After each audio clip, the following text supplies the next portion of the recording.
उत्तराखंड देवों की भूमि है। यहाँ केदारनाथ से लेकर बद्रीनाथ तक चारों धाम करोड़ों भक्तों की आस्था का केंद्र है।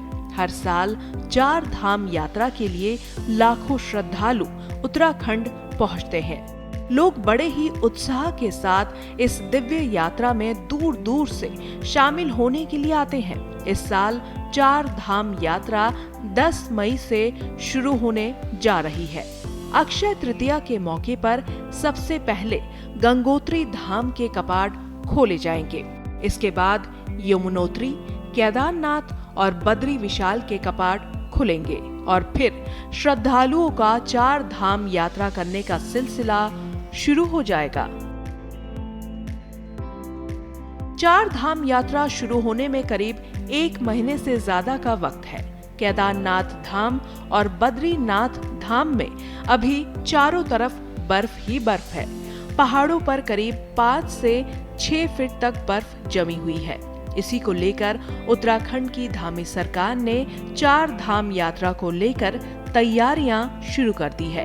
सीएम धामी 4 धाम यात्रा को लेकर संबंधित सभी विभागों के साथ पहले ही समीक्षा बैठक कर चुके हैं और अब वो यात्रा की तैयारियों की खुद मॉनिटरिंग कर रहे हैं। 4 धाम यात्रा की पूरी तैयारियां हो गई हैं और लगातार मैंने भी उसकी समीक्षा की है। सभी प्रकार की व्यवस्थाओं को सुनिश्चित कर रहे हैं। लोगों की अच्छी यात्रा हो, लोगों के लिए सुरक्षित हो, सुगम हो, सरल हो और किसी को कोई 4 धाम में आने वालों को कोई परेशानी न हो, क्योंकि देश दुनिया के तीर्थयात्री आते हैं, श्रद्धालु आते हैं, धार्मिक लोग आते हैं। उन सब की भावनाओं को ध्यान में रख के काम करें। केदारनाथ में प्रशासन ने मजदूरों को काम पर लगा दिया है। केदारनाथ धाम में हेलीपैड तक जाने के लिए रास्ता बनाया जा चुका है। जल्द ही धाम में मंदिर परिसर से भी बर्फ हटा दी जाएगी।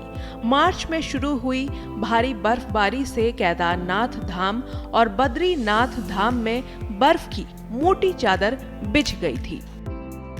हालांकि गर्मी बढ़ने के साथ अब ये बर्फ तेजी से पिघल रही है। प्रशासन भी बर्फ को हटाने के काम में जुटा हुआ है।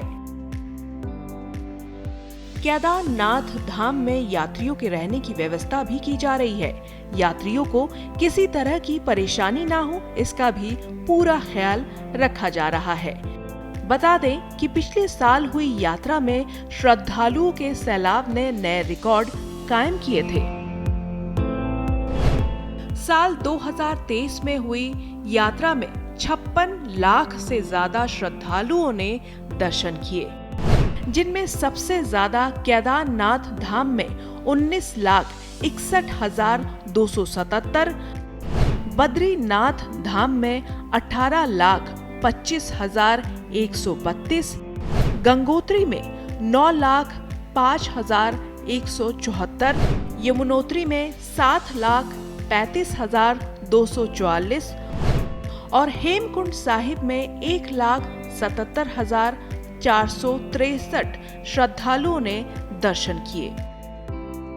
बद्रीनाथ केदारनाथ मंदिर समिति के अध्यक्ष अजयेंद्र अजय ने बताया कि प्रदेश सरकार और बद्रीनाथ केदारनाथ मंदिर समिति व्यवस्थाओं को समय पर दुरुस्त करने में जुटी हुई है।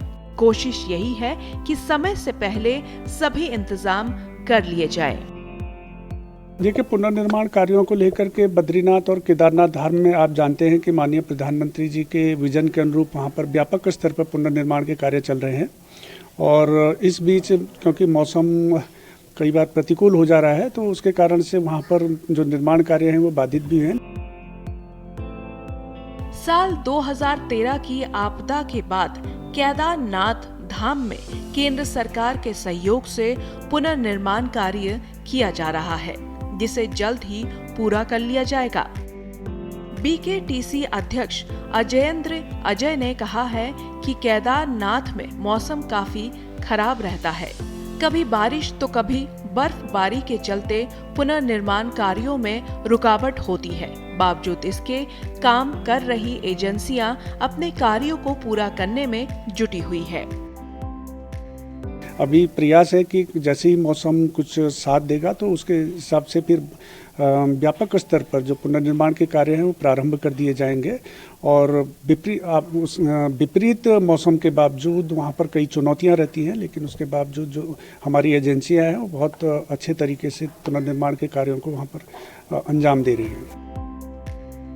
चार धाम यात्रा 2024 को लेकर शासन प्रशासन अपने स्तर से तैयारियों में जुटा है।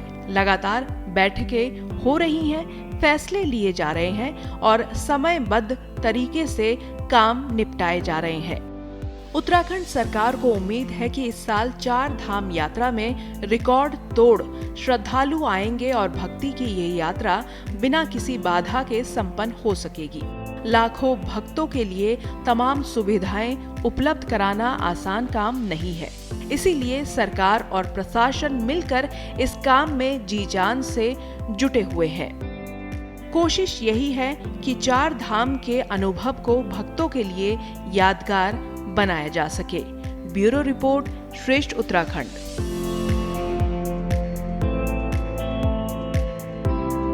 श्रेष्ठ उत्तराखंड पर खबरों से जुड़े रहने के लिए चैनल को सब्सक्राइब करें, बेल आइकन दबाएं और देखते रहें श्रेष्ठ उत्तराखंड।